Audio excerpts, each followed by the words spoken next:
faithfully delivering value and interpreting great books worldwide. Hi, this is Sally with Book Talk. Today we're diving into the book called The Triumph of Seeds. Seeds might seem tiny, but they're everywhere in our daily lives. Think rice and bread on your table, coffee in your mug, soy milk and cotton in your clothes. They're all gifts from seeds. What's so amazing about how seeds evolved? How did they adapt to natural environments? And how have they crossed boundaries to impact human history now and the future? That's the victory of seeds right there. The author, Dor Hansen, aims to answer this. He believes seeds are the behind the scenes players in both the plant kingdom and human society. Seeds' incredible evolution doesn't just master nature's rules, it's constantly shaping human history and civilization. Hansen's a renowned American biologist. His research focuses on how plant and animal evolution connects to human society. He's passionate about nature expeditions, exploring reserves all over, like Tanzania, Uganda, Alaska, and more. He even wrote his PhD thesis in the tropical rainforest. Plus, Hansen's an excellent science writer. His book Feathers won the John Burroughs Medal. In America, this award is the top honor for nature writing. I covered Feathers before. Check out the July 2018 episode. And The Triumph of Seeds, right after it came out in 2015, it won 2 National Science Writing Awards. It's not just a simple plant science book, it's a history of human society through a natural science lens. After listening, you might have this realization. You'll see how our society and history have been shaped by tiny seeds. Now, I'll dive into 3 key aspects: nutrition, storage, defense, and dispersal. I'll guide you through the book and into the amazing world of seeds. First up, let's explore how seeds store nutrients and their impact on human society. Hansen explains that seeds consist of 3 basic parts: the plant embryo, seed coat, and nutritive tissue. The embryo's job is to pass on the species genes, and the seed coat, it's protective gear in risky environments. Now, the nutritive tissue, simply put, it's the first meal for a baby plant, giving roots, buds, and leaves all the energy to start growing, like starch, proteins, and fats. Don't underestimate this, it's the plant seed's genius. Oh, it's the best combo that came out of evolution over ages. So seeds end up lightweight, protected, with their own pantry. They can travel far and still sprout using their stored food when things get tough outside. All right, how does how seeds store nutrients connect to us humans? You see, it's thanks to seeds bringing their own lunch that humans got agriculture started and materials for today's light industries. It all comes down to what seeds pack inside. In the book, the author sorts seeds into a few types by what they store for energy. First up, plants packed with starch, like corn, barley, rice, sorghum, grains we all recognize. Starch has always been our go-to energy source. And why? Easy. Enzymes in our spit break down starch fast, so we get energy quick. Grains? They're starch bombs with a single seed packing up to 70% starch. Crucially, grains and plains go all out to survive and breed fast, popping out tons of seeds. These energy-packed grains set up agriculture for our civilization. Scientists discovered grains were crucial in building every early civilization. Jared Diamond, author of Guns, Germs, and Steel, thinks that around 10,000 years back, high-yield grains showed up in the Mediterranean, letting folks there kickstart farming civilizations.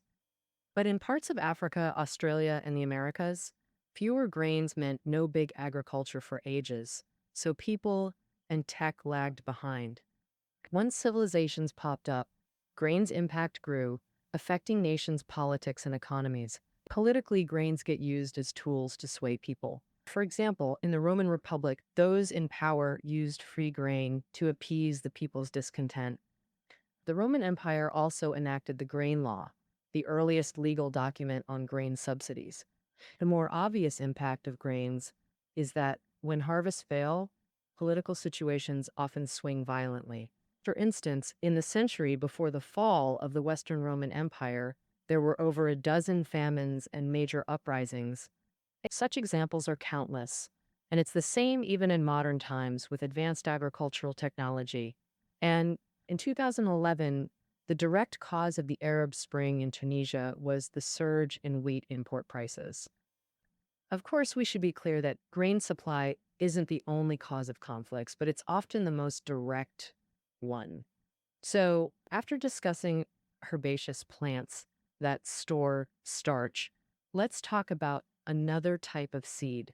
They're often packed with fats and proteins, and their range is broader, including nuts, coconuts, cacao beans, and more. These plants live in dense tropical forests, unlike grains exposed on plateaus that quickly produce starch in their seeds for rapid growth.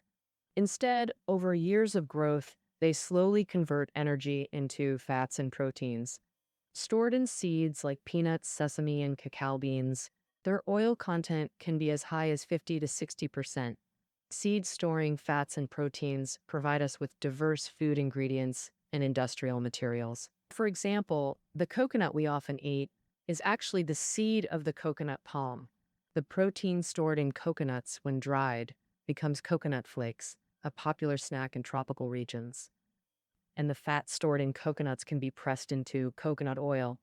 Now, coconut oil is one of the top 5 vegetable oils globally, widely used in products like margarine and sunscreen. Beyond that, oils and proteins from plant seeds are extracted to fuel rockets and racing cars.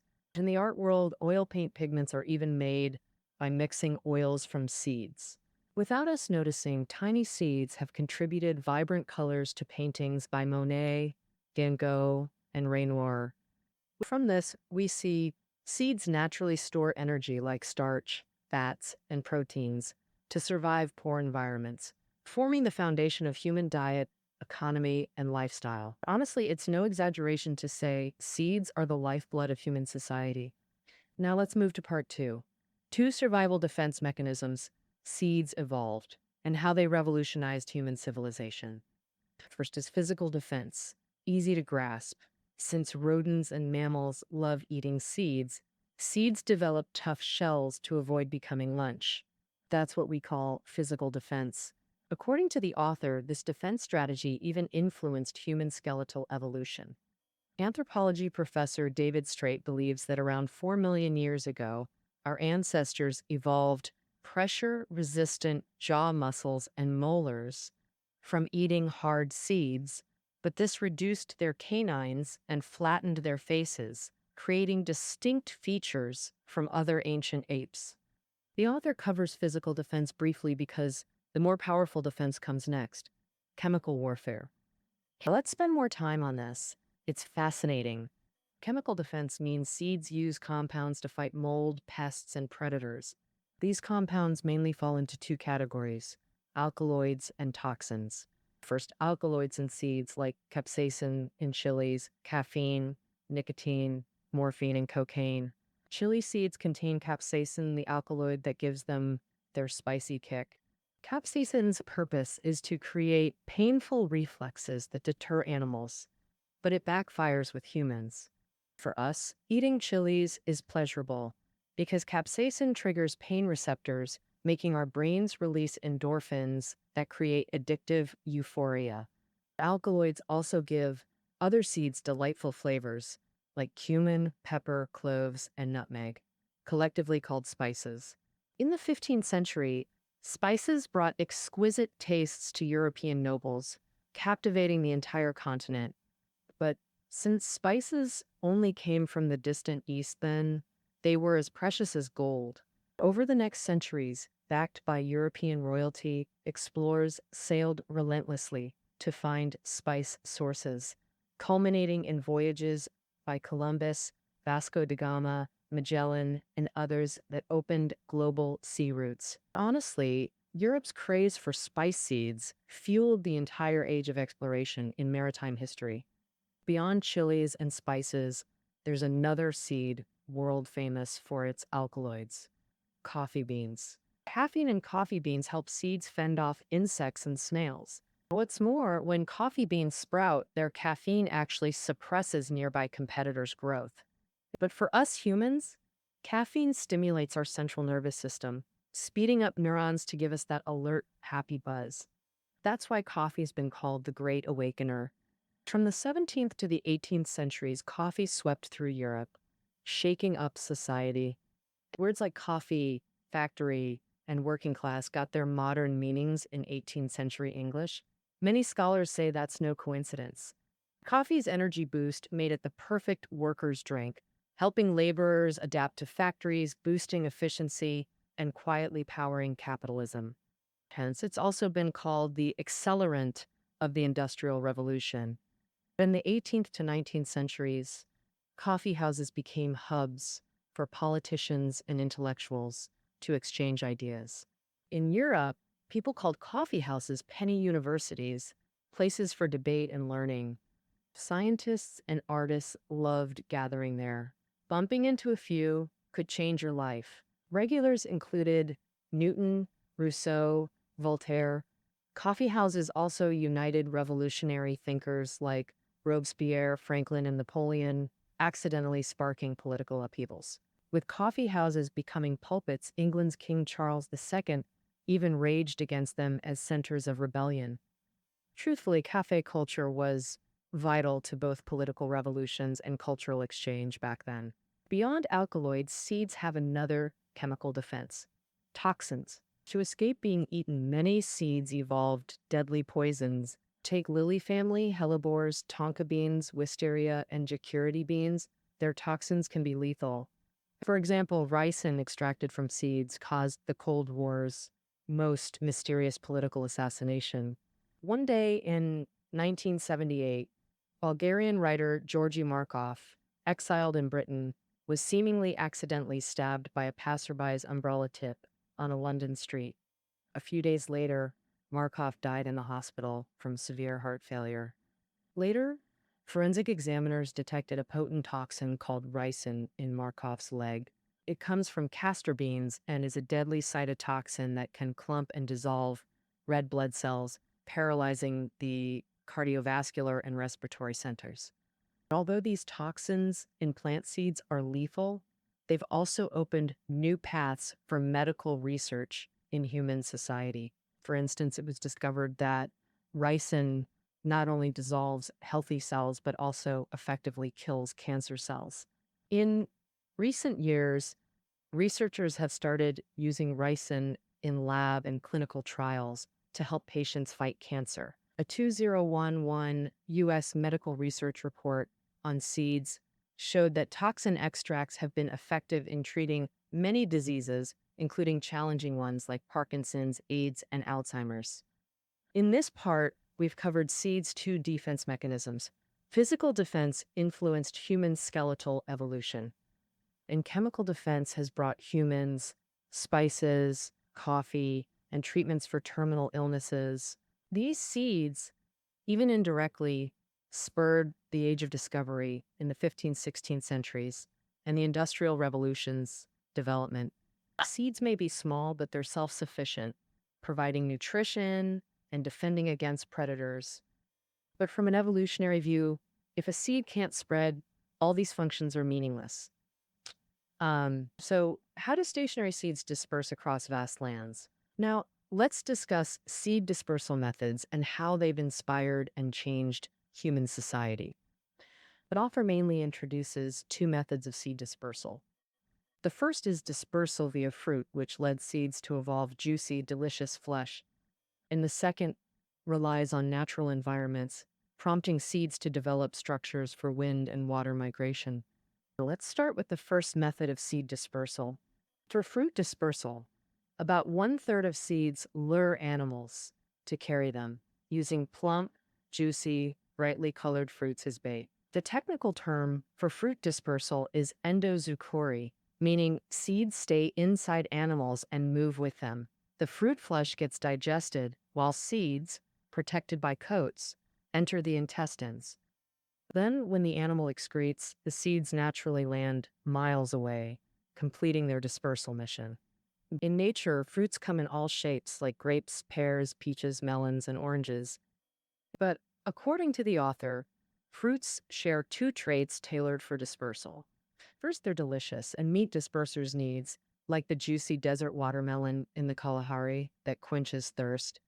Second, fruits only emit enticing scents when seeds are mature, signaling animals to harvest. Before ripening, fruits are often sour, bitter, or toxic, like nightshade berries that must be fully ripe. Eating unripe nightshade can cause abdominal pain, nausea, confusion, or coma. Among animal dispersers, humans stand out as seeds' most loyal servants. To get delicious fruits, we tirelessly carry seeds worldwide, tending them in orchards to help them grow. We crave fruits, so naturally we've given them beautiful meanings. For example, in China, peaches symbolize longevity and pomegranates represent fertility and prosperity. In Greek culture, olive trees and olives symbolize peace and abundance. In India, Buddha attained enlightenment under a Bodhi tree. In Judaism, Christianity, Islam, and Persian culture, heaven is filled with fruits, defining paradise. All this beauty stems from plants wanting us to spread seeds. Clever, but draining because flesh needs nutrients to be appealing. This reduces seeds' nutrients and defenses, so they evolved an easier method: natural dispersal. This means seeds spread far using wind or water currents. To catch wind and water rides, these seeds evolve structures aligned with aerodynamics and hydrodynamics, like Java cucumber seeds. For wind dispersal, they evolved broad, thin shapes that float with the slightest breeze, gliding kilometers through the air. During the Cold War, U.S. engineers drew inspiration from Java cucumber seeds to create the B-2 stealth bomber, history's most advanced and deadly aircraft. Then there's cotton, its seeds wrapped in light fibers that insulate and enable wind flight even when falling. In water, air pockets in these fibers let seeds float for months, then root quickly upon landing. Never underestimate this cotton fiber. Since the 18th century, cotton fibers linked to three world-changing events: the First Industrial Revolution, American slavery, and the Civil War. Late 1700s saw European capitalism boom, growing middle classes, and consumer upgrades. Fashionable Indian cotton became a hot commodity, massively imported. Fueled by cotton profits, British engineers invented textile machines that revolutionized production. And so began the First Industrial Revolution. As Europe's revolutions surged, America joined in 1793. American Eli Whitney invented the efficient cotton gin. With the South's prime cotton, plantations expanded for global trade. The young U.S. became the world's top cotton supplier, amassing wealth and prestige. But Southern plantation growth deepened American slavery. Cotton required massive labor, so planters bought enslaved Africans relentlessly. By 1860, enslaved people in the U.S. soared to over 4 million. North-South tensions escalated, culminating in the Civil War. Thus, cotton fibers shaped global affairs while fueling modern light industry. Let's summarize. Seeds have clever ways to spread far. Some grow tempting fruits, others evolve ingenious structures to harness animals or nature for migration. Cotton fibers evolved for seed dispersal, unintentionally influenced global politics and economies, even setting the stage for the American Civil War. All right, that covers the triumph of seeds. The book's core explores seeds' evolution and human impact through three lenses: nutrition, defense, and dispersal. These three angles also form Thor Hansen's framework for organizing the entire book. Over 400 million years of evolution, seeds not only mastered plant kingdoms, but subtly steered human civilization. This wondrous interplay between life forms, mutual influence and competition, deserves deeper exploration. Who knows? One day, these unassuming grains might upend society again. All right, that concludes our journey through the triumph of seeds. Keynotes are below the audio. Until next time.